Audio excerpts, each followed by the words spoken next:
ಮುಂದಿನದಾಗಿ ಖ್ಯಾತ ಕಲಾವಿದರಾಗಿರ್ತಕ್ಕಂಥ ಮತ್ತು ಹಳ್ಳಿಯ ಸೊಗಡಿನ ಜಾನಪದ ಕಲಾವಿದರಾಗಿರ್ತಕ್ಕಂಥ ಇಮಾಮ್ ಸಾಬ್ ವಲ್ಲಭಗಳು APJ ಅಬ್ದುಲ್ ಕಲಾಂ ರಾಜ್ಯ ಪ್ರಶಸ್ತಿ ವಿಜೇತರು ಕೂಡ ಪೂರ್ವಭಾವಿ ತಯಾರಿಯಲ್ಲಿರ್ಬೇಕಂತ ಅನಿಸ್ಕೊಳ್ತಾ ಇದ್ದೀನಿ. ಈಗ ಸನ್ಮಾನಿಸ್ತಾ ಇದ್ದಾರೆ. ತಮ್ಮೆಲ್ಲರ ಜೋರಾದ ಚಪ್ಪಾಳೆ ಮುಖಾಂತರ ಅವರು ಕೂಡ ತುಂಬ ಹೃದಯದ ಧನ್ಯವಾದಗಳನ್ನು ಸಲ್ಲಿಸ್ತಾ ಇದ್ದೇವೆ. ಈಗ ಮುಂದಿನದಾಗಿ ಇಮಾಮ್ ಸಾಬ್ ವಲ್ಲಭನವರಿಂದ ಈ ಒಂದು ಹಳ್ಳಿಯ ಸೊಗಡಿನ ಜಾನಪದ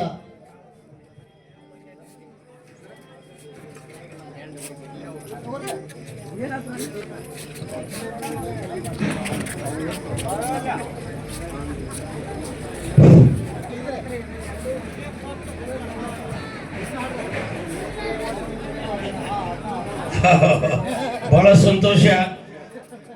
ಬಹಳ ಅದ್ಭುತವಾದಂತ ಕಾರ್ಯಕ್ರಮವನ್ನ ಚಿಕ್ಕನಂದಿಯ ಗ್ರಾಮದ ಎಲ್ಲ ತಾಯಂದರು, ಅಕ್ಕ ತಂಗಿಯರು, ಗುರು ಹಿರಿಯರು, ಎಲ್ಲ ಕಲಾಭಿಮಾನಿಗಳು ಸೇರಿ ಬಹಳ ಅದ್ಭುತವಾದ